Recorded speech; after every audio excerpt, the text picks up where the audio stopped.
नमस्कार दोस्तों, स्वागत है आप सभी का हमारे YouTube चैनल एस्पायर एजुकेशन में। जो हम लोग पार्टनरशिप की सीरीज पढ़ रहे थे, उस सीरीज को आगे कंटिन्यू करते हुए आज हम लोग पार्टनरशिप का फीचर, उसके मेरिट और डिमेरिट के बारे में डिस्कस करेंगे। और कई बार एग्ज़ाम में इससे डायरेक्टली क्वेश्चन पूछे जाते हैं, MCQ वगैरह में भी इससे क्वेश्चन बनते हैं। तो ये जो है बहुत इंपॉर्टेंट पार्ट है पार्टनरशिप का, इसको ज़रूर देखिएगा। तो चलिए हम लोग देखें अगर फीचर की बात, तो वैसे मैंने फ़ीचर पहले वीडियो में ही बताया है, लेकिन थोड़ा आज हम लोग डिटेल से डिस्कस करेंगे। तो इसका पहला जो फीचर है, वो पहला फीचर कहता है फॉर्मेशन के बारे में। तो ये कहता है कि partnership form of the business organisation is govern by the Indian Partnership Act 1932। It comes into existence through a legal agreement wherein the terms and condition governing the relationship among the partners, sharing of profit and losses and the manner of conducting the business are specified। अब देखिए इतना जो कह रहा है इसका क्या मतलब है। इसका ये मतलब है कि जो पार्टनरशिप एक्ट है ये गवर्न होता है पार्टनरशिप एक्ट 1932 से, जिसमें पार्टनर्स के बीच में एक लीगल एग्रीमेंट होता है जो कि इस बात को शो करता है कि वो बिज़नेस के प्रॉफिट और लॉस को आपस में शेयर करेंगे। जिस भी टर्म्स एंड कंडीशन से वो आपस में एग्रीमेंट किए होंगे उसी एग्रीमेंट के द्वारा वो अपने प्रॉफिट एंड लॉस को शेयर करेंगे। अगर मान लीजिए कि कोई दो दोस्त या तीन दोस्त मिलकर कोई चैरिटेबल काम करते हैं तो वह काम पार्टनरशिप नहीं कहलाएगा, वो एक चैरिटी का वर्क है, वो पार्टनरशिप बिजनेस का पार्ट नहीं है। बिजनेस का मतलब ही होता है जहाँ पर लॉफुल कंसिडरेशन हो। लॉफुल कंसिडरेशन का मतलब होता है कि जब एक चीज़ बेचा जाए तो सब उसके बदले में भी हमको कुछ रिटर्न मिले, तो इसको बोलते हैं कंसिडरेशन, यानी समथिंग इन रिटर्न। तो पार्टनरशिप में या किसी भी बिजनेस में समथिंग इन रिटर्न यानी कंसिडरेशन का होना बहुत ज़रूरी है। इसी तरह अगर पार्टनरशिप का बिजनेस है तो इसमें भी कंसिडरेशन का होना बहुत ज़रूरी है और लॉफुल मोटिवेशन होना चाहिए, यानी जो मोटिवेशन है वो लॉफुल होना चाहिए। यानी इस तरह का मोटिवेशन ना हो कि आप जो बिज़नेस कर रहे हैं और आप कोई इलीगल काम कर रहे हैं, तो इस तरह की एक्टिविटी को बिजनेस कंसीडर नहीं किया जाएगा और पार्टनरशिप बिजनेस में भी उसको कंसीडर नहीं किया जाएगा। तो ये कुछ बातें हैं फॉर्मेशन से रिलेटेड। अगला हम लोग बात करते हैं लाइबिलिटी। अब अगली जो बात है वो है लाइबिलिटी की। तो लाइबिलिटी आप देख सकते हैं क्या होता है। तो कह रहा है the partners of a firm have unlimited liability. अब जैसा मैंने पहले भी बताया है कि जो पार्टनरशिप होता है उसमें अनलिमिटेड लाइबिलिटी होती है और पार्टनर्स के पर्सनल एसेट्स को भी बिजनेस के पेमेंट के लिए यूज़ किया जा सकता है अगर बिजनेस का जो एसेट्स है वो इनसफिशिएंट होता है तब। इसका मतलब ये है कि अगर मान लीजिए आप बिज़नेस में किसी थर्ड पार्टी से डेप्ट लेकर, किसी तरह का लोन लेकर या क्रेडिट पर जो है गुड्स लेकर आप बिज़नेस कर रहे हैं और ऐसे में आप उसके जो भी क्रेडिट है उसको रीपेमेंट नहीं कर पाते हैं, जो भी डेप्ट है उनका पेमेंट नहीं कर पाते हैं, तो आपको अपने पर्सनल एसेट्स को भी बेचना पड़ेगा और पर्सनल एसेट्स को बेचकर आपको उसका पेमेंट करना पड़ेगा। तो ये होता है लाइबिलिटी। चलिए अगला पॉइंट देखते हैं हम लोग। अगला पॉइंट कह रहा है कि रिस्क बियरिंग। अब जो रिस्क बियरिंग है उसका ये मतलब है कि जो पार्टनर होते हैं इनका जो भी रिस्क है वो आपस में शेयर हो जाता है, क्योंकि पार्टनरशिप बिजनेस का यही फ़ायदा है। सोल प्रोप्राइटरशिप में जो भी रिस्क होता है वो एक ही पार्टनर के द्वारा बियर किया जाता है, जबकि पार्टनरशिप में जो भी लॉस होता है वो सभी पार्टनर्स आपस में शेयर कर लेते हैं। जैसे फर्म के प्रॉफिट को सभी पार्टनर्स आपस में एग्रीड रेशियो में बांटते हैं, उसी प्रकार फर्म के लॉस को भी सभी पार्टनर उसी रेशियो में बांटते हैं जिस प्रकार से प्रॉफिट बांटा जाता है। तो ये भी एक इसका फीचर है। अगर चौथे फीचर की हम लोग बात करें तो वो है डिसीजन मेकिंग एंड कंट्रोल। तो ये कहता है कि जितने भी पार्टनर्स हैं उन सभी पार्टनर्स का पूरे बिजनेस के डे टू डे एक्टिविटीज़ पर कंट्रोल होगा और सभी पार्टनर मिलकर किसी भी डिसीज़न को लेंगे। चलिए थोड़ा इसको पढ़ लेते हैं। तो कह रहा है कि the partner share amongst themselves the responsibility of the decision making and control of day-to-day activities. Decisions are generally taken with the mutual consent. Thus, the activities of a partnership firm are managed through the joint effort of all the partners. इसका मतलब ये कह रहा है कि जो भी decision लिया जाता है फर्म के बिजनेस से रिलेटेड वो सभी डिसीज़न सभी पार्टनर मिलकर लेते हैं, इसीलिए उनका म्यूचुअल कंसेंट होता है। म्यूचुअल कंसेंट का मतलब यही है कि उनकी आपसी सहमति होती है और आपस में सहमत होने के बाद ही वो किसी डिसीजन को लेते हैं। चलिए अगली बात करते हैं हम लोग। तो अगर अगली बात करें तो कह रहा है कंटिन्यूटी। कंटिन्यूटी इसका एक बहुत इंपॉर्टेंट फीचर है और ये कहता है कि the partnership is characterized by lack of continuity of the business since the death, retirement, insolvency or insanity of any partner can bring an end to the business. However, the remaining partner may, if they so desire, continue the business on the basis of new agreement. इसका मतलब ये कह रहा है कि जब कभी भी पार्टनर मर जाए या कोई पार्टनर दिवालिया हो जाए या कोई पार्टनर रिटायर हो जाए या कोई पार्टनर जो है मेंटली डिस्टर्ब हो जाए, जिसको इंसैनिटी बोलते हैं, तो ऐसे कंडीशन में जो उनके बीच में पार्टनरशिप है वो पार्टनरशिप ख़त्म हो जाता है और बचे हुए पार्टनर अगर चाहते हैं तो वो फिर एक नए एग्रीमेंट के द्वारा एक नया एग्रीमेंट करके फिर से बिज़नेस को कंटिन्यू कर सकते हैं। तो जनरली यही होता है कि अगर कोई एक पार्टनर मर गया या रिटायर हो गया या किसी कारणवश से वो बिज़नेस से बाहर हो गया है तो बचे हुए पार्टनर आपस में एक नया एग्रीमेंट करते हैं और उस नए एग्रीमेंट के द्वारा बिज़नेस को कंटिन्यू करते हैं। जबकि सोल प्रोप्राइटरशिप में क्या होता है, सोल प्रोप्राइटरशिप में एक ही ऑनर होता है और अगर वो ऑनर मर गया तो फिर ऐसे में बिज़नेस बंद हो जाता है।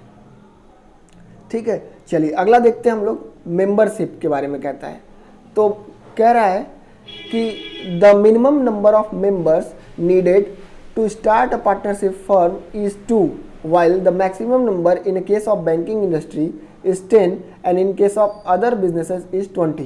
कह रहा है कि जो मैक्सिमम नंबर होगा पार्टनरशिप में वो बिजनेस बैंकिंग इंडस्ट्री के केस में 10 होगा और अन्य केस में 20 पार्टनर मिलकर किसी बिजनेस को चला सकते हैं, जबकि मिनिमम मेंबर जो होंगे वो 2 ही होंगे किसी भी कंडीशन में। तो मिनिमम पार्टनर कम से कम 2 और मैक्सिमम के केस में 2 बातें हैं। एक बैंकिंग बिजनेस से रिलेटेड जिसमें अधिकतम 10 लोग हो सकते हैं और एक सामान्य बिजनेस जिसमें अधिकतम 20 लोग हो सकते हैं। चलिए अगली बात करते हैं म्यूचुअल एजेंसी। म्यूचुअल एजेंसी का क्या मतलब होता है देख लेते हैं हम लोग। तो कह रहा है the definition of partnership highlights the fact that it is a business carried on by all और any one of the partner acting for all. ये इसके डेफिनेशन में दिया गया है जो कि सेक्शन 4 ऑफ 1932 पार्टनरशिप एक्ट में डिफाइन किया गया है और उसमें लास्ट लाइन यही कहता है कि जो पार्टनरशिप बिजनेस है वो उन सब के द्वारा या उनमें से किसी एक के द्वारा चलाया जाता है और इसी को हम लोग म्यूचुअल एजेंसी कहते हैं। तो कह रहा है कि every partner is both an agent and a principal. हर पार्टनर एजेंट भी है और प्रिंसिपल भी है। He is an agent of the other partner as he represent them and thereby binds them through his act. वह अगर कोई partner किसी थर्ड पार्टी से कोई एग्रीमेंट करता है, कोई डील करता है, तो वह अपने पूरे फर्म और सभी पार्टनर को रिप्रेजेंट कर रहा है और ऐसे में सभी पार्टनर उस एक्ट से, उस काम से बाइंड हो जाते हैं और उस काम के प्रति उनकी लायबिलिटी भी डिफाइन हो जाती है। अगली बात कह रहा है कि if he is a principal as he too can be bound by the act of other partner. जैसा मैंने बताया कि अगर कोई पार्टनर किसी थर्ड पार्टनर से डील करता है तो वो एज अ एजेंट के रूप में काम करता है और बाकी सभी पार्टनर प्रिंसिपल के रूप में काम करते हैं, जिससे क्या होता है कि वो जो भी पार्टनर हैं वो सभी पार्टनर उस एक्ट से बाइंड हो जाएंगे, यानी उसके प्रति जितनी भी लायबिलिटी रिस्पॉन्सिबिलिटी बनती है उसके लिए सभी पार्टनर जिम्मेदार होंगे। चलिए अगला पॉइंट हम लोग देखते हैं।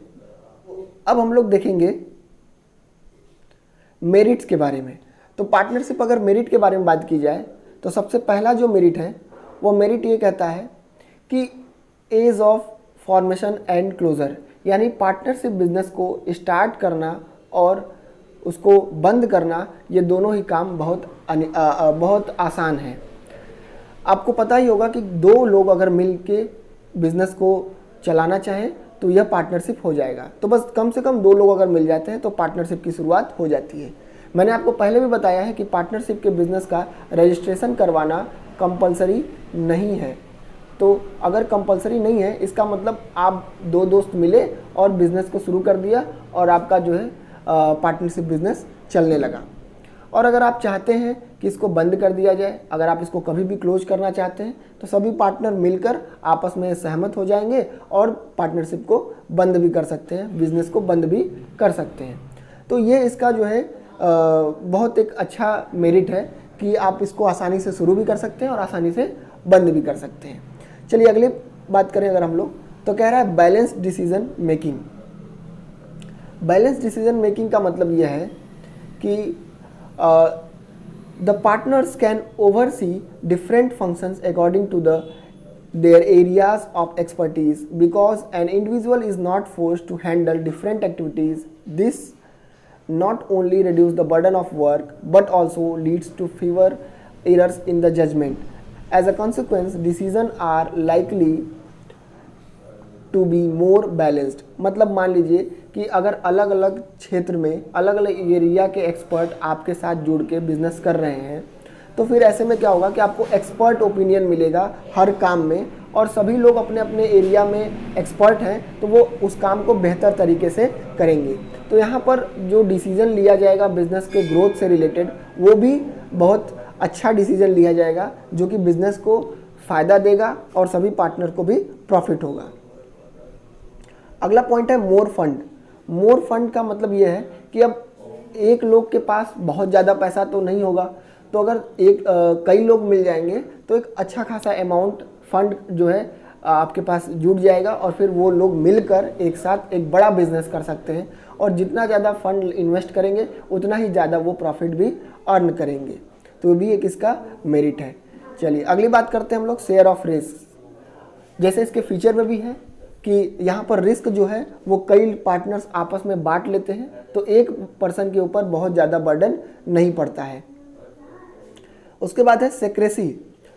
सेक्रेसी मतलब गोपनीयता, यानी जो पार्टनर्स हैं जो भी काम कर रहे हैं वो आपस में बस एक दूसरे के द्वारा ही जाना जा रहा है, कोई थर्ड पार्टी उस बात को नहीं जान रही है।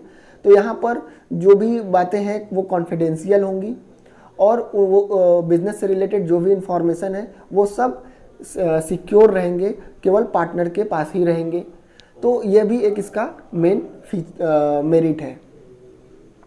चलिए अगली बात करते हैं इसके लिमिटेशंस की। लिमिटेशंस यानी इसकी डीमेरिट्स या इसकी कमियां। तो इसके जो पहली कमी है वो है अनलिमिटेड लायबिलिटी। जैसा कि अभी मैंने आपको बताया है कि यहाँ पर अनलिमिटेड लायबिलिटी होती है पार्टनर्स की। तो अगर वो कोई डेप्ट लेते हैं, थर्ड पार्टी से कोई डेप्ट लेते हैं तो वहाँ पर उनको अपना प्राइवेट एसेट्स भी बेचना पड़ता है और ये इसका सबसे बड़ा ड्रॉबैक है, सबसे बड़ा डीमेरिट है। यहाँ पर यही बात का रिस्क होता है कि अगर बिजनेस में ज़्यादा लॉस हो गया तो हमें अपनी पर्सनल प्रॉपर्टी भी बेचनी पड़ सकती है। तो एक इसका डीमेरिट है। दूसरा है लिमिटेड रिसोर्सेज। अगर हम लोग सोल प्रोप्राइटर से कंपेयर करें तो रिसोर्सेज थोड़े ज़्यादा होते हैं, लेकिन अगर हम लोग कंपनी के फॉर्म ऑफ बिजनेस से अगर इसका कंपैरिजन करें तो हमारे पास जो रिसोर्स है वो लिमिटेड होता है।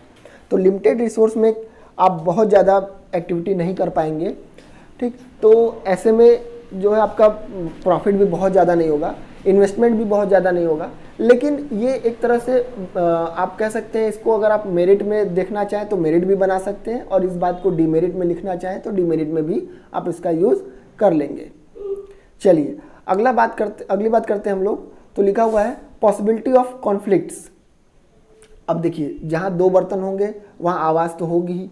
तो जहाँ 4 लोग 5 लोग मिलकर एक साथ काम कर रहे हैं और पैसे से लेन देन, पैसे से रिलेटेड जो वहाँ पे एक्टिविटी है, लेन देन है, तो ऐसे में पार्टनर्स के बीच में आपसी कॉन्फ्लिक्ट देखने को कई बार मिलता है, कई बार डिस्प्यूट होते हैं। तो ऐसे मामले फिर कई बार कोर्ट में भी पहुंच जाते हैं। अगर उनके आपसी समझौता या म्यूचुअल अंडरस्टैंडिंग उनकी बेहतर नहीं है तो कॉन्फ्लिक्ट भी देखने को मिलता है। और अगली बात करते हैं हम लोग तो लैक ऑफ कंटिन्यूटी। जैसा मैंने बताया कि यहाँ पर अगर एक पार्टनर मर गया या कोई पार्टनर रिटायर हो गया या कोई पार्टनर दिवालिया हो गया तो ऐसे केस में जो बिज़नेस है वो कंटिन्यू नहीं हो पाता और अगर वो बचे हुए पार्टनर चाहते हैं तो फिर बिज़नेस को कंटिन्यू कर सकते हैं। लेकिन कई बार ऐसा भी देखा जाता है कि बिज़नेस वहीं पे बंद हो जाता है, या मान लीजिए जो इनिशिएट किया था बिज़नेस को जो पार्टनर, वही पार्टनर जो है इंसॉल्वेंट हो गया। तो ऐसे में ये जो है कई बार देखने को मिलता है कि ये बिज़नेस जो है बंद हो जाता है, वह फर्म बंद हो जाता है, या उतना अच्छा रन नहीं कर पाता जितना पहले कर रहा होता है। तो ऐसे में बिज़नेस कई बार फर्म जो है बंद होने की कगार पर भी पहुंच जाता है। तो अब हम लोग देखते हैं लास्ट पॉइंट, जो कि है लैक ऑफ पब्लिक कॉन्फिडेंस।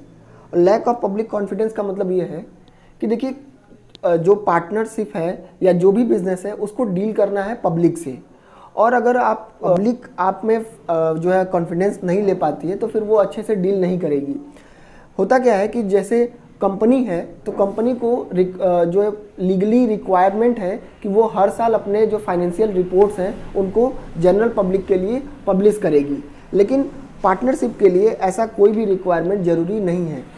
तो कई बार जो है बाहरी इन्वेस्टर्स हैं वो आपके बिज़नेस के साथ नहीं जुड़ पाते, आपसे सही तरीके से डील नहीं कर पाते, क्योंकि उन्हें आपके बिज़नेस का एक्चुअल फाइनेंशियल पोजीशन पता नहीं लग पाता है। तो ये किसका ड्रॉबैक है, पार्टनरशिप का। तो इस तरह से आज हम लोगों ने डिस्कस किया फीचर्स, मेरिट्स और डीमेरिट्स के बारे में। अगले वीडियो में हम लोग देखेंगे टाइप्स ऑफ पार्टनर्स के बारे में। तो आज के लिए इस वीडियो में इतना ही।